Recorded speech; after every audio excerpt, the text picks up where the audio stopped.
Atenção! Vai começar agora uma teleaula de processos de fabricação do curso profissionalizante. Este módulo tem um total de 80 aulas. Hoje você vai assistir a teleaula número 64. Bons estudos!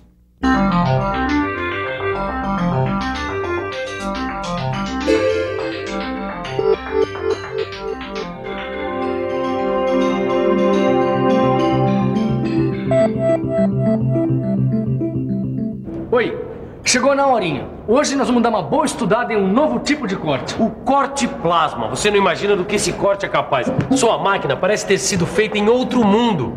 Mas fica tranquilo, porque você vai ver isso e muito mais na teleaula de hoje. Nela você vai aprender o que é o plasma, como ele é usado e quais são as suas características. E claro, vai poder acompanhar como se faz um corte plasma. Agora você não saia daí, porque nós voltamos já já.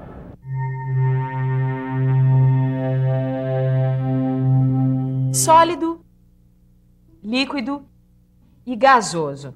Você já deve ter ouvido muitas vezes que a matéria pode se apresentar nesses 3 estados, né? Realmente eles são bastante conhecidos. Mas o que talvez você não saiba é que existe ainda o plasma, conhecido como o 4º estado da matéria. Para você entender como o plasma é produzido, vamos continuar pensando na água. Considerando os 3 estados físicos da matéria, ou seja, o sólido, o líquido e o gasoso, vamos ter o gelo, a água e o vapor. A diferença básica entre esses 3 estados é o quanto de energia existe em cada um deles. Quer ver? Se o gelo receber uma certa quantidade de energia, por exemplo, através do aquecimento, ele vai derreter até virar água. E se essa água continuar a ser aquecida, ou seja, continuar recebendo energia, ela vai começar a evaporar. Continuando a aumentar a energia nesse vapor formado até atingir alguns milhares de graus Celsius, algumas de suas propriedades vão se alterar, como, por exemplo, as características elétricas. Esse processo é chamado ionização, e quando ocorre, os gases viram plasma. Bom, que os gases viram plasma, você já entendeu. Agora sabe qual é a característica mais importante do plasma? É que ele é um condutor elétrico, assim como esses fios aqui, ó. E quanto menor for o local onde ele estiver, mais alta vai ser a sua temperatura. Isso é fácil de entender se a gente pensar na passagem da corrente elétrica por esse fio aqui. Se o fio for fino, a resistência à passagem da corrente elétrica vai ser grande e o fio vai esquentar. Um ferro de solda como esse, de alta potência, deve usar fios mais grossos, como este aqui. Por quê? Porque a resistência à passagem da corrente elétrica num fio mais grosso é menor e assim ele não esquenta. Por isso mesmo, ele é mais seguro. E olha só, Tito, o mais interessante é que esse processo foi descoberto por acaso. Como por acaso? Você está falando do quê, Caio? Estou falando do surgimento do processo de corte a arco plasma. Quer dizer que o corte plasma foi descoberto meio sem querer? Pelo que está escrito aqui, sim. É que em 1950, o processo de soldagem TIG era o grande método usado para a solda de metais nobres. Bom, enquanto os cientistas desenvolviam esse processo de soldagem, eles descobriram se eles diminuíssem o diâmetro do bocal, por onde saía a tocha de gás usada para a soldagem, acontecia uma coisa muito interessante. As propriedades do arco elétrico do equipamento de soldagem ficavam diferentes. Agora, você quer saber o que aconteceu? Bom, então fique por dentro.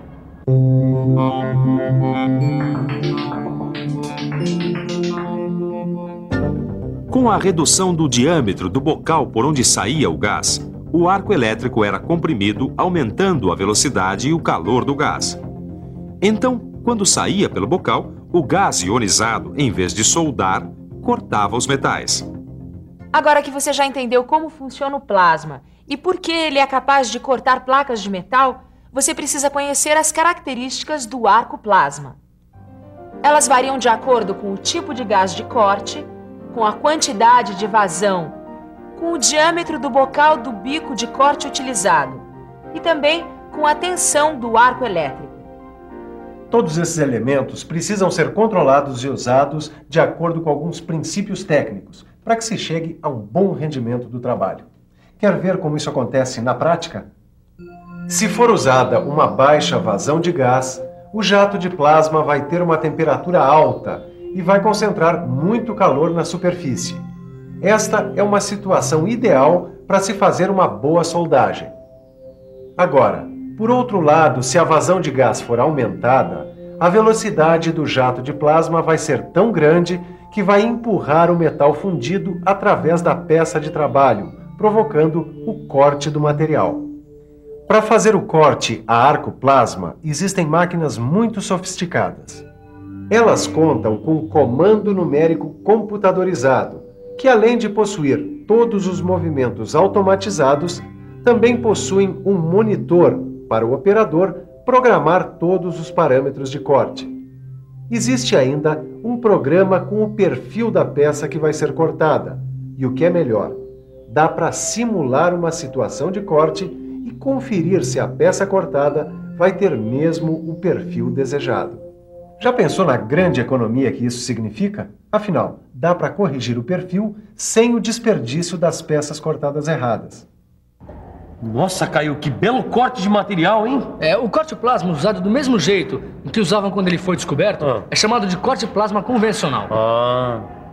Ele pode ser aplicado aos cortes de vários metais com espessuras diferentes. Inclusive, ele é muito usado para cortar aço inoxidável, aço carbono e alumínio. Mas para se conseguir um bom rendimento do trabalho, é preciso utilizar o gás adequado para o corte de cada material, controlar a vazão do gás e a tensão do arco elétrico.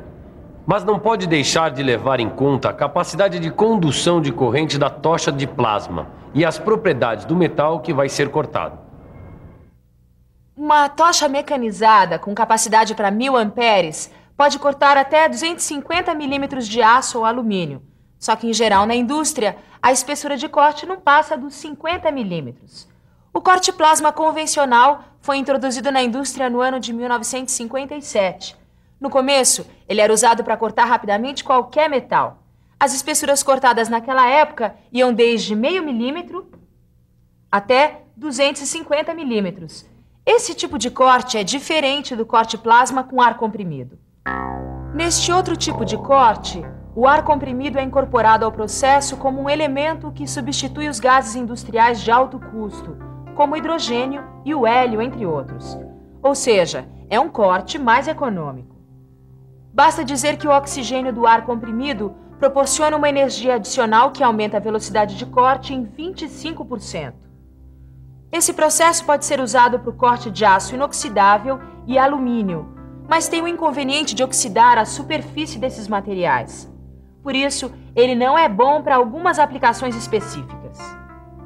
Mas além de não ser bom para algumas aplicações específicas, o corte plasma com ar comprimido apresenta algumas desvantagens. A principal delas é que nesse processo há uma aceleração do desgaste do eletrodo.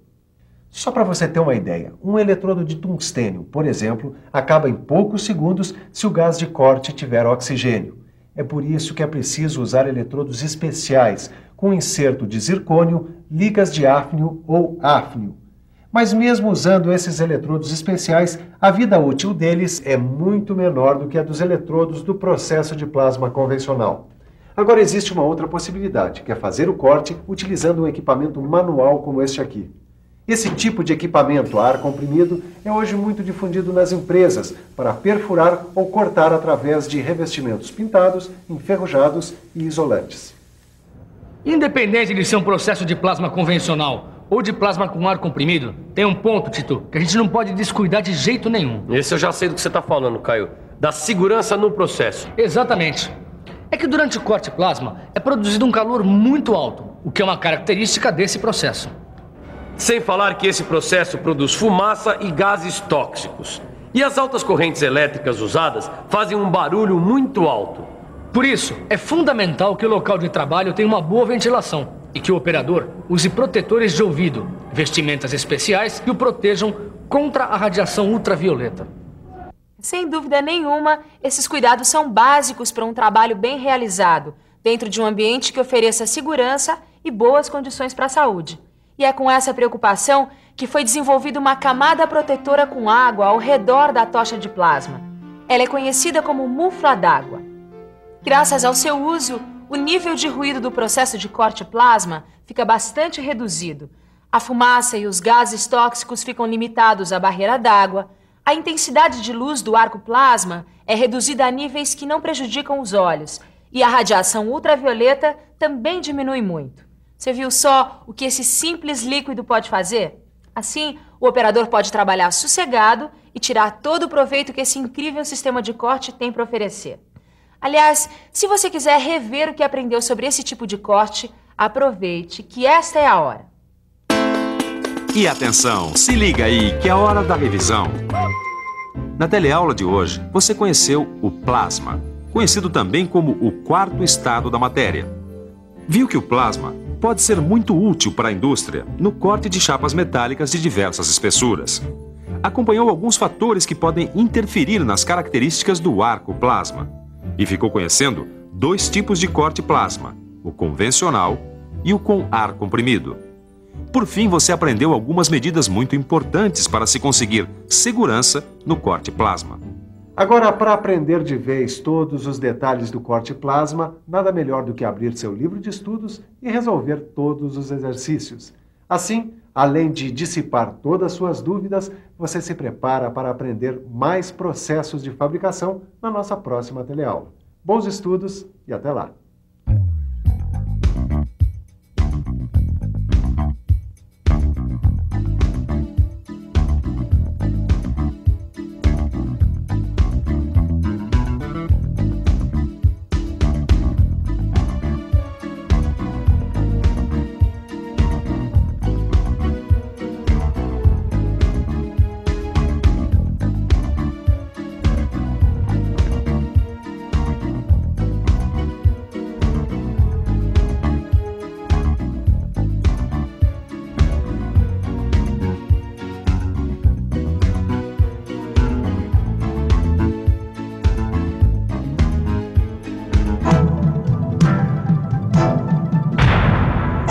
Telecurso 2000, um programa de educação do Sistema Fiesp e da Fundação Roberto Marinho.